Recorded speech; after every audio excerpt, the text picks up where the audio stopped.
Welcome to Bite-Sized Battles.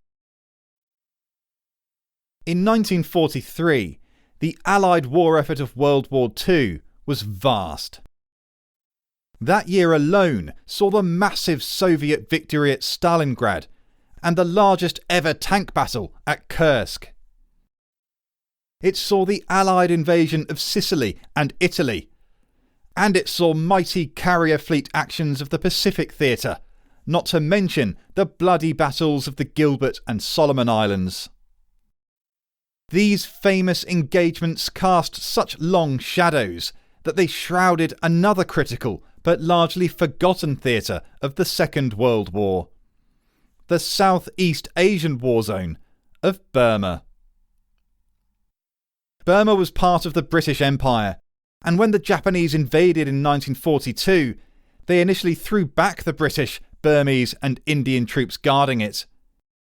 So calamitous was it that they retreated all the way back to India.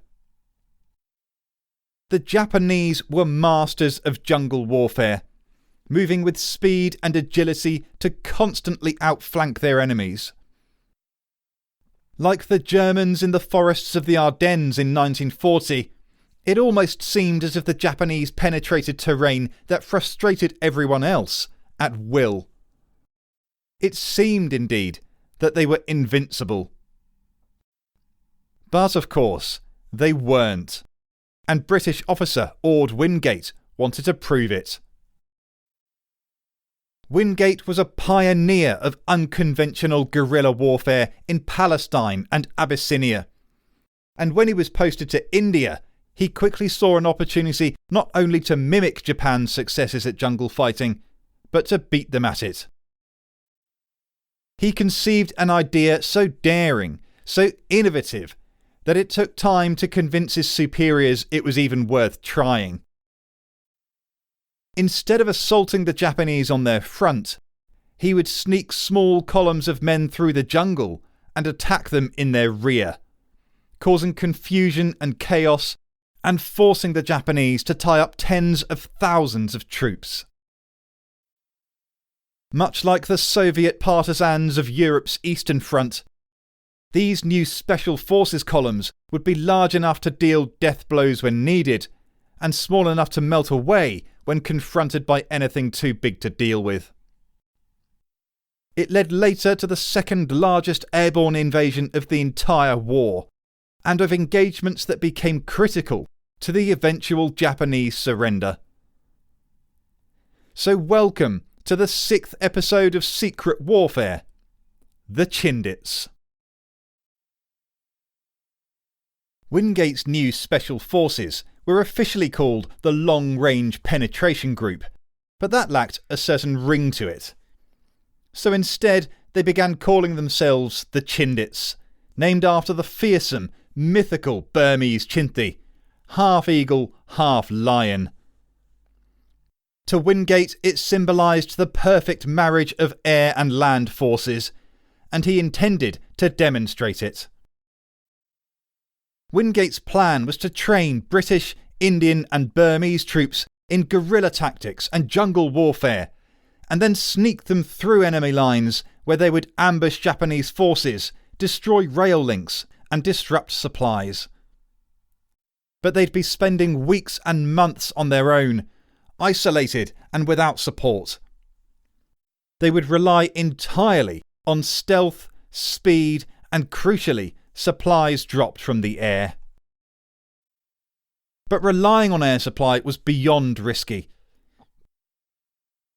Hermann Goering's Luftwaffe had only recently spectacularly failed to keep the German 6th Army supplied by air when it was surrounded at Stalingrad. And every airdrop would be a dead giveaway to the Chindits' positions to any Japanese hunting them. But Wingate was convinced it could work, and he was eventually given permission to test it out. So, early in 1943, 3,000 men, including Nepalese Gurkhas, marched deep into occupied Burma, sneaking through the Japanese lines before splitting up into columns of around 300 men each. They attacked their first Japanese outposts just 2 days later. They became expert at laying ambushes and destroyed vital railway links and communications targets. Those rail links were crucial in supplying the Japanese army in the north of Burma, fighting the Chinese, and cutting it caused them huge supply problems. The Japanese High Command were caught off guard, thrown into confusion, and wondering where would be struck next. But this first experimental Chindit operation was savaged, not so much by the Japanese, although there was fierce fighting, but really by the climate, disease and starvation.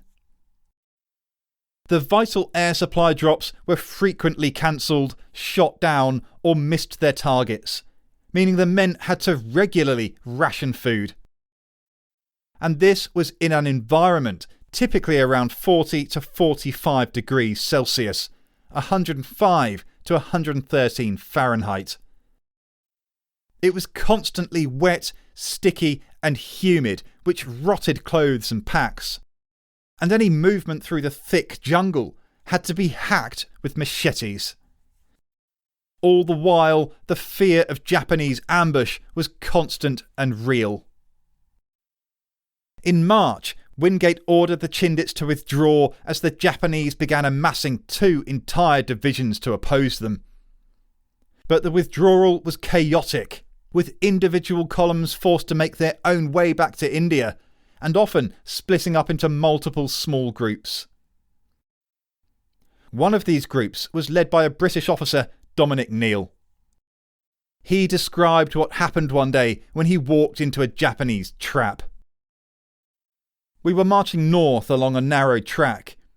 I had about 2 or 3 Gurkhas ahead of me and the others to my rear. I don't think we'd gone very far out of the village when, totally out of the blue, an ambush exploded abruptly to my immediate left. I can remember roaring out to my men, "Take cover right," before diving for cover myself into the bushes to the right of the track. Things happened very quickly in an ambush. Hundreds of thoughts flashed through the minds of those caught in this way, and all in the briefest of seconds. I remember that I wasn't actually frightened, which surprised me, but I was totally and utterly shocked. Never ever during any of my previous training had I been taught any of the approved contact drills. Certainly, the counter-ambush drill was unknown to me.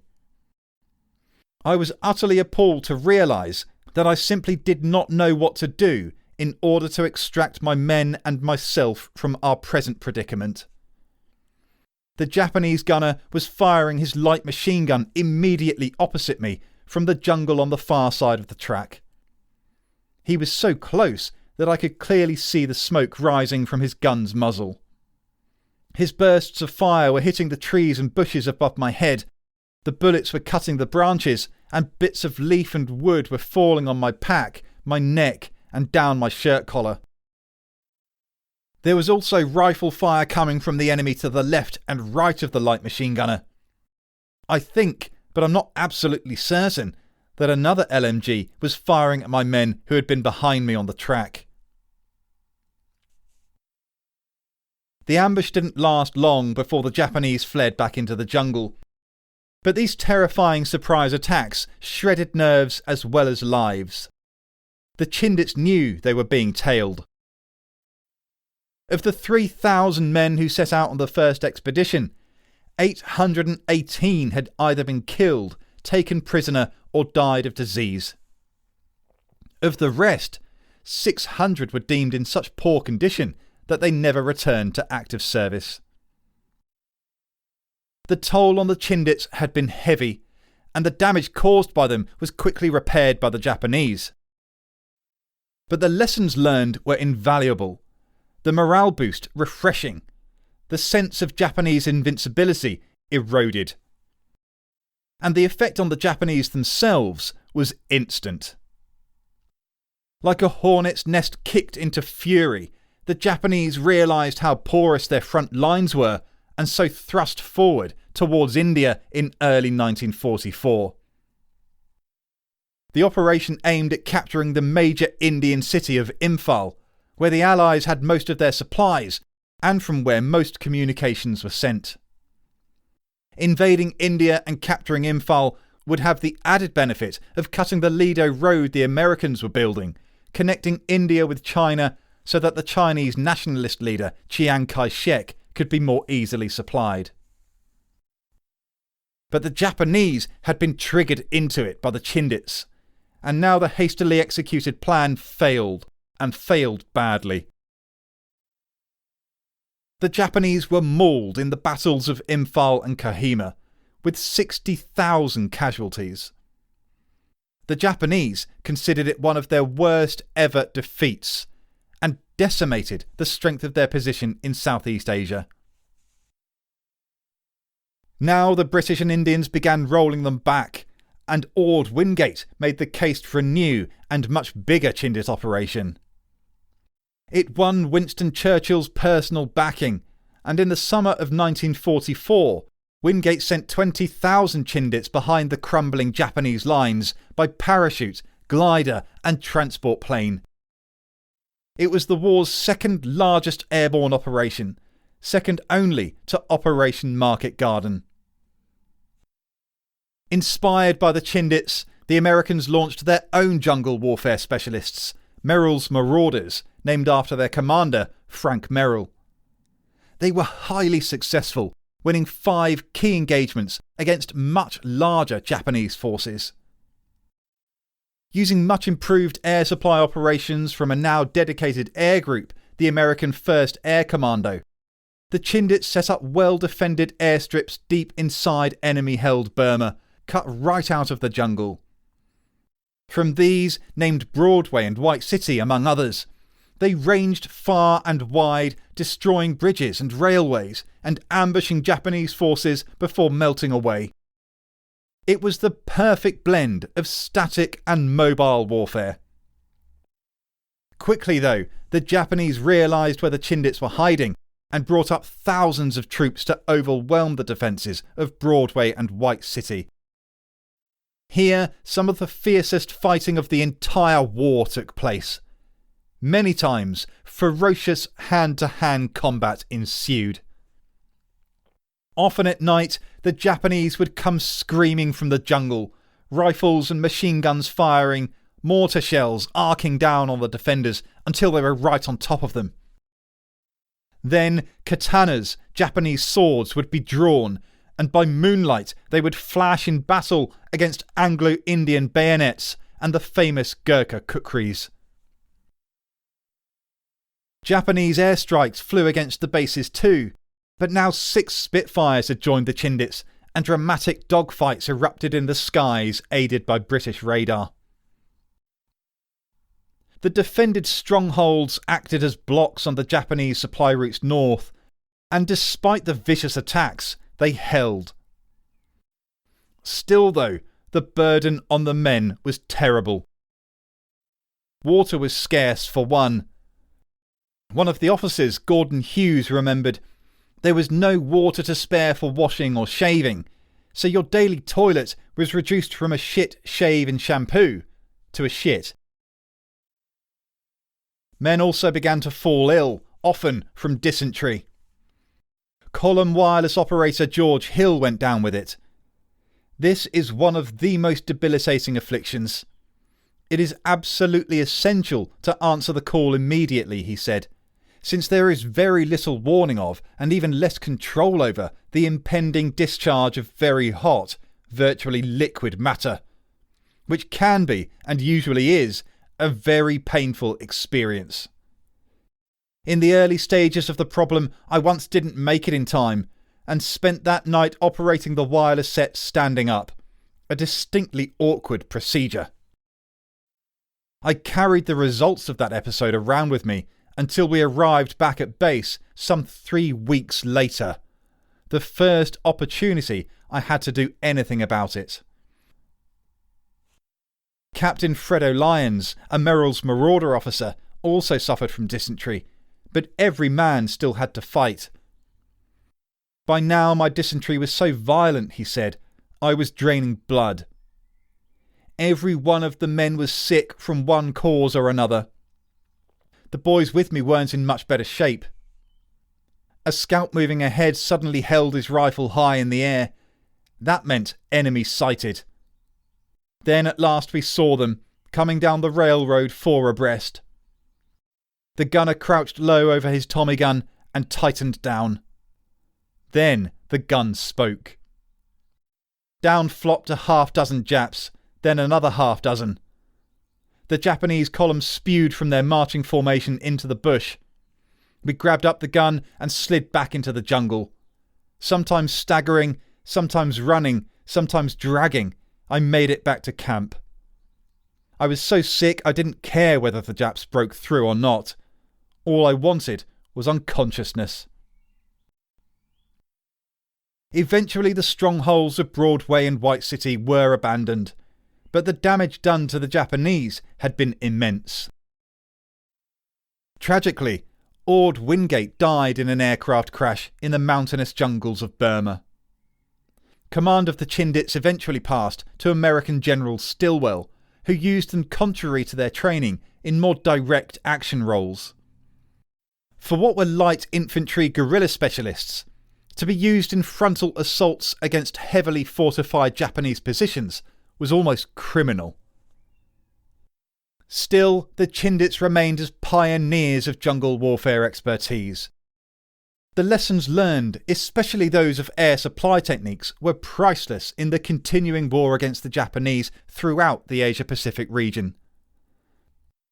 The knowledge of how to organise and execute constant, large-scale air supply also helped the Western Allies after the war, when the Soviets shut off all land routes to Berlin in 1948.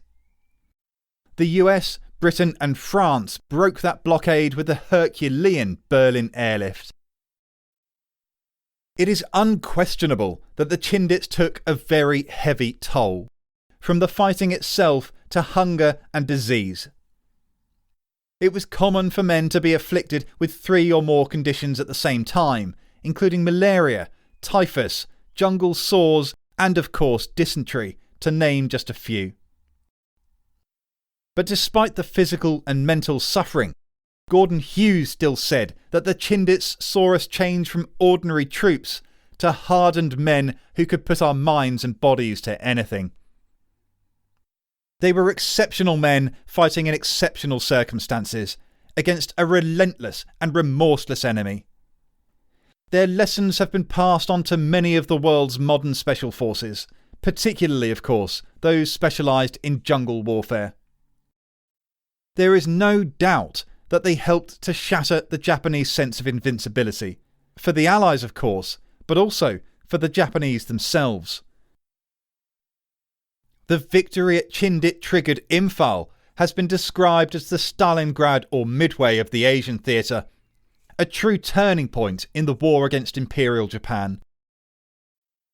With the atomic bombs dropped on Hiroshima and Nagasaki, the Russian invasion of Manchuria, Chinese gains everywhere, American decimation of naval and merchant shipping, and now, thanks in large part to the Chindits, the entire Japanese Southeast Asian front being rolled back, the Japanese found there was no option but to surrender. The Chindits and the whole Burmese front have often been called the Forgotten. This podcast is my own small contribution to changing that, in homage to those brave, groundbreaking special forces. Join us next time for a journey back to the Roman Empire and one of its greatest ever defeats. Just a few years either side of the death of Christ, the Romans had been subjugating many of the Germanic tribes just east of the Rhine, some by treaty, some by force. But the Germans resented the encroachment, and the will to resist was building. All they needed was an opportunity, and soon there was someone willing to give them one by betraying Roman trust. In the year 9 AD, 3 Roman legions would be lured to the Teutoburg forest, and the result would lead the Emperor Augustus butting his head against a wall, screaming. I'm Andrew Mackenzie. Thanks for listening. See you then.